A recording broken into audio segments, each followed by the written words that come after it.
If you can sit in an office building during the summer and not freeze your ass off because the AC is pumped and jacked so high, you've got privilege.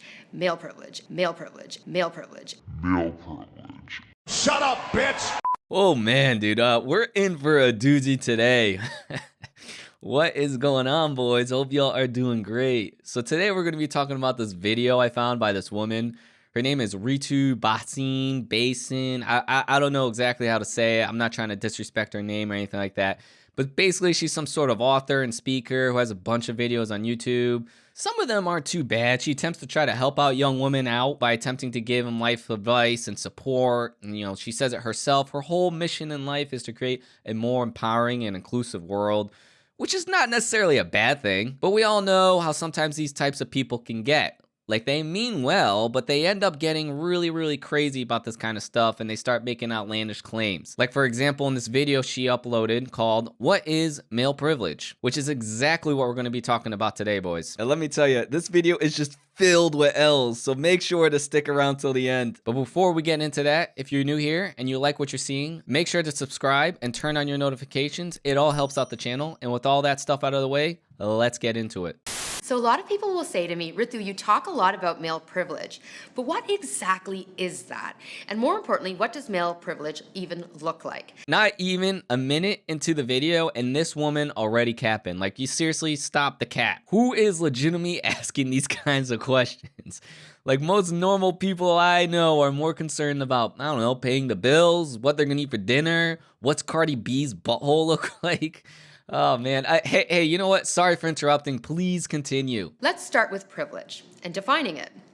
Privilege is essentially defined as the unearned advantages that we gain because we belong to a group in society that is viewed as being better than other groups. So male privilege essentially is the unearned advantages that men get because in our society we hold a belief that men are better than other genders. Hey, you fellas heard that right? Yo, men are better than other genders, baby. Let's go!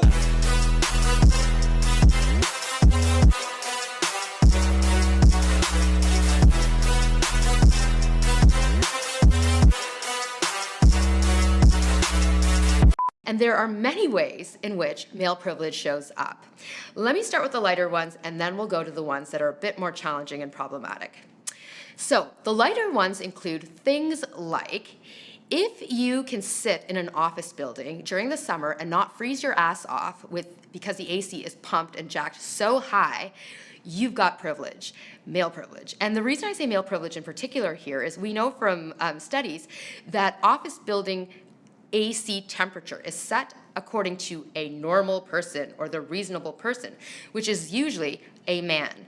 And so if you can sit in an office building and not freeze your ass off during the summer because the AC is jacked, well, you've got privilege. I can't believe she decided to use this ridiculous example to start this video off. Like, you could have the answers to all of life's problems later on in this video, and I wouldn't be able to hear it because I'd be laughing so hard. Like, seriously, fellas. I almost clicked off this video once I got to this part for the first time watching this. I feel like everything that she's going to be saying from this point on, like, just has no actual value. But to get to her point, I mean, from my experience, I've never been in an office that's been warm enough for me as a man, or for anyone else for that matter. Like, I know this is kind of anecdotal, but from all my years of working in an office environment, I don't know, I'm going to say something like 75% of all my male and female coworkers were always cold. And you know what we did to like combat that? We just kind of, I don't know, just threw on a hoodie.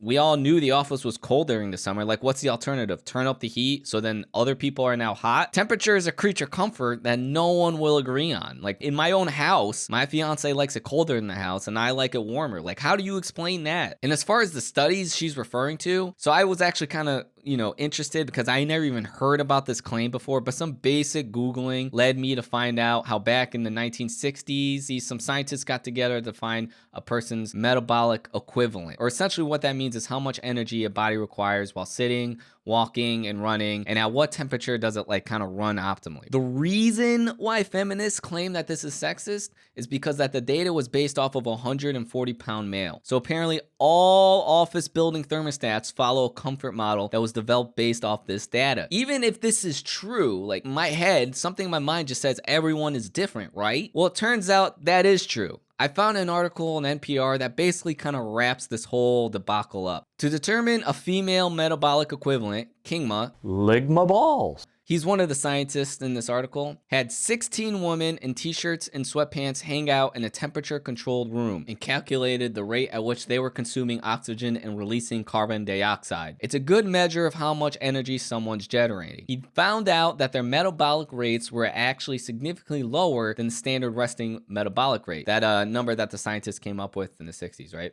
So their bodies actually needed higher room temperatures to be comfortable. So basically this one study of 16 women, right, a small control group, they didn't mention this, but we're hoping that they have the same weight, height, and, you know, they're around the same age and stuff. But it does show that women generally do need a warmer room to be comfortable. Okay, but continuing on, this is just one of the many studies over the years from Japan to Finland, basically all around the world, concluding that bodies of different sizes work differently depending on their dimensions, age, and gender. Men and women of exactly the same size will produce different amounts of energy because of slight variations in body function, skin surface area, organ size, and fat distribution. There is no unified agreement on variations in metabolism among body types. AKA, everyone is unique, my dudes. No matter if you're a man or a woman, just throw on a hoodie if you're cold or turn up the heat if you can. This isn't that complicated. Like, this isn't men or the patriarchy trying to control you. Oh my gosh, like, here's your L. I'm actually gonna start an L counter for this video because it's gonna get crazier from here, boys. Next subject. Or another form of male privilege is what I call sidewalk privilege. The way in which you'll often see men walking down the street, basically taking over the whole sidewalk, and then me, as a tiny little woman, having to squeeze by as I walk by. I call that sidewalk privilege, but it's still male privilege. What? Oh man, Jesus, you really want to keep digging yourself deeper in a hole here, huh? Sidewalk privilege? Like, what the hell? What kind of stupid, idiotic kind of argument is this? Actually, you know what? Bring up that counter again. Okay, this one's unique. I don't even need to go deeper into this. I already know what this is. This is a huge L, my dudes. Where were we? Oh yeah. Okay, first off, there is no way a majority of men are walking down the sidewalk like that, okay? Secondly, if there is someone who's walking down the sidewalk like that, hogging it all up, that's just a jerk. That's an asshole. You know, just stare at them or call them out on it. Man or woman. This has nothing to do with male privilege. And I've seen like a handful of people doing this while living in New York. And, you know, people just give them that look. I don't even get this whole argument. Are you just angry at men because of the biological fact that generally they're larger in size? And you're just looking for an excuse to hate them on that? It sounds a lot like you're the one who's being sexist here, lady. You know, hating on men for a biological trait that they can't change. What is even your solution? Do we invent a way to make men smaller? Do we make the sidewalk larger? Do we have separate sidewalks or create separate sidewalk lanes? You know, one for men and the other for women? But what happens if an overweight woman walks into the woman lane? Like, what do we do then? Oh, right. You got no solution. You're just pulling shit out of your ass and you're just mad at men for no reason. The more serious forms of male privilege that we see in society are things like this. If you can speak at a meeting without being worried about being interrupted or being judged as less competent, you've got privilege tied back to gender. I could tell you right now, if this woman's been interrupted during meetings, it's probably because she just keeps spewing ridiculous shit like this, man. Okay, how do I say this in a constructive way, fellas? Everyone at some point in their lives feels like they're incompetent during meetings or gets nervous talking to large groups of people. It's just part of being human. I don't know what else to tell you. There's been tons of studies out there that show how scared people actually are when it comes to public speaking. Like a good majority of the public suffer from some sort of speech anxiety. Don't believe me? I mean, just go to a public speaking classroom. Most of those college kids in there are shitting their pants at the idea that they have to give some stupid 2-minute speech on how to make a peanut butter and jelly sandwich. I'm beginning to think that this woman doesn't have a lot of confidence in herself. Like, these are thoughts too that I had a lot more often early on into my career when I wasn't as experienced. I still get those feelings of being nervous, you know, of talking in front of people, or even meeting new people. but it's just a normal emotion, and I kind of consider it a good thing. It keeps me in check. It lets me know that I'm not a sociopath and that I care about the other person's emotions and feelings and what they think about me on the other end. This has nothing to do with being a man at all. It's not like men just go into every single room boasting with confidence, feeling like they can say whatever they want. Like, hey, Charlie, fuck you. Hey, Mike, you're right. I like the way you talk. I totally agree with you, simply because of the fact that you're a man, and that is the only attribute that I need to know whether I trust you or not. Yeah, men rule.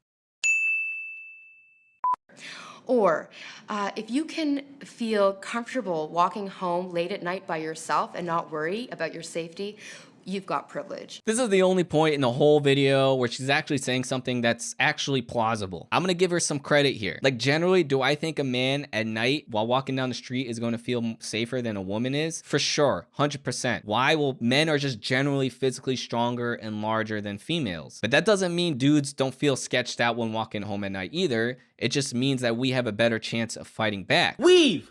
You feel what I'm saying? I'm trying to hit him with the Louisville Slugger. But also, you know, we're in the 21st century here. There are other means for a woman to self-defend themselves when out there in the streets. You don't need raw physical strength anymore. They could carry things like pepper spray, a firearm if you live in the United States. They can take a self-defense course, and then there's other stuff you can do. And if the woman is unprepared, yeah, she's definitely in a more dangerous situation here.